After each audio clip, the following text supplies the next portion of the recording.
Today we're going to talk about grasp the peacock's tail, and I'm so excited. I ordered some peacock feathers for us to see and visualize what this movement is all about. So, what do we do for grasp the peacock's tail? I feel like this is, of all of the 8 forms that we do in our class, this is like the culmination. It's the big one, and it has like kind of 3 parts to it.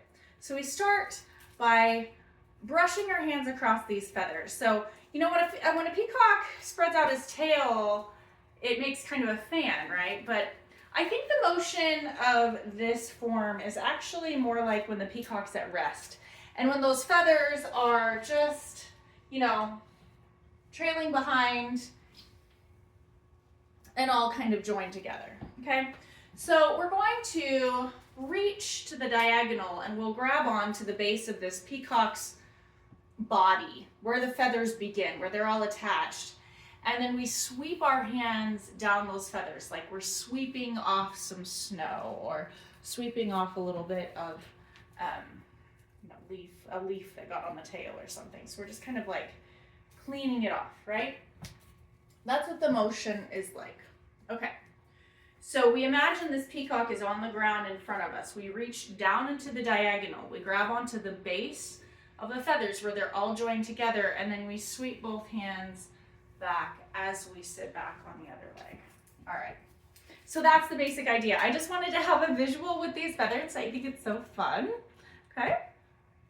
And that's the first part of it. So we grasp the peacock's tail and we get the momentum started with that image. So we grab on, we sweep both hands back and down and to the diagonal. So you're sweeping your hands from one hip across past the other hip. So like this, okay? You're gonna take that peacock's tail across your body and the feathers go back behind. So we start in front of your left hip, go across in front of your right hip, and then back behind until your arms lengthen out and extend back behind you gracefully.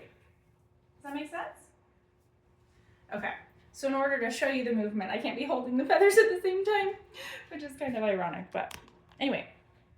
So we bend the front knee, reach to that front corner, grab onto the tail of the peacock, and sweep the feathers, so in front of one hip, across the body, in front of the other hip, and back past it, until both hands reach back. All of your energy kind of has this brushing, sweeping, pushing motion, like you're continuing that momentum past to the very tip of the feathers, that really delicate and fine, wispy feather, okay?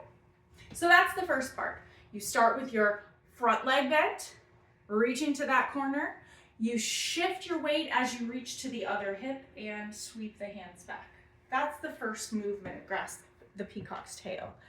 So let's try that on the other side. Again, just kind of using these feathers as a visual. You're grabbing onto the base of the peacock up here in front of your one side. Okay, we're gonna try it on the other side. So I'm reaching to my right hip. Now, if you're copying me, you might be reaching to your left hip. We're gonna grab onto these feathers in front of this hip, grasp our hands around them, and then we'll slide our hands down this peacock's tail. As we do that, we shift our weight from front to back. So we're leaning into our front leg, and then we're leaning into our back leg, okay? So we reach here, sweep the hands back past the opposite hip and back behind a little bit, okay? As we do that, we shift our weight from front to back. Does that make sense? So that's the first part of grasp the peacock's tail. And from there, we move forward and back a couple of times, riding the wave in and out. I'll do that next.